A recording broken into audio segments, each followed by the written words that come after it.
Ngayon, both of you are judges sa Stars on the yes. Floor.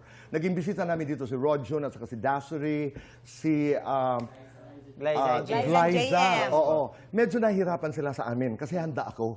Yung sinabayan ko talaga sila. Diyos Kaya hindi ko masyado malaman kung saan ba itong papunta, sino bang mananalo sa kanila. What are you looking for? Lalo na kayo ay sanay sumali na sa mga contests.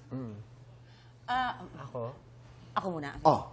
Yung siyempre unique. Talagang kahit halimbawa matapos man yung programa, tatatak talaga doon sa mga nakapanood na, bawa maririnig yung ganyan. Sila yan, ang galing nila dyan. Gusto ko yung talaga may iiwang tatak. Yeah. Tatak is important. Equity, brand equity, Yeah. unique selling proposition. Yun, Ika nga. talaga. Galing mag-English si Tito Boy. Sa dami ng mga sumasayaw, dapat merong kakaiba na naaalala mo. Parang sila, di ba? Sa Oo. SB19, yung Gento, di ba? Right. Pag narinig mo yun, sila yun. At ang nakakatuwa kasi, Jay, lahat ito, creation mo. And you're so humble to say na, Tito Boy, collaborative ako.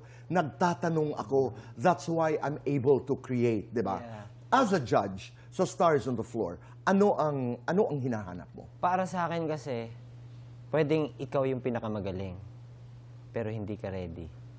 Yun. Ganda nun, Lalim nun, Pwedeng ikaw ang pinakamagaling, pero hindi ka ka ready. ready. Paliwanag mo pa yan. Matatalo ka ng ready. Matatalo ka ng, kahit na hindi sila pinakamagaling, pero sila pinakahanda. I agree with you.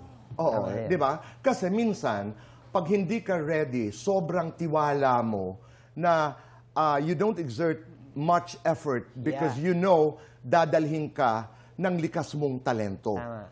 Pero pag hindi ganun kalaki ang tiwala mo, nagtatrabaho ka. Mas may fire. You always talk about it in your interviews. Passion, puso. You know, Justin, in an interview was quoted to have said, hindi lamang kami tinuturuan magsayaw ni Coach Jay.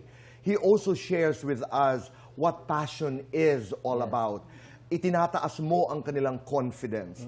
And you're not just a choreographer, but you're also a performance director. Yes, Ano ang pagkakaiba nun? Kumbaga, yung pagde-directing kasi, kumbaga, alam mo, kumbaga kung choreographer ka din talaga, alam mo yung dapat mangyari sa stage, kung ano yung mas magandang pwede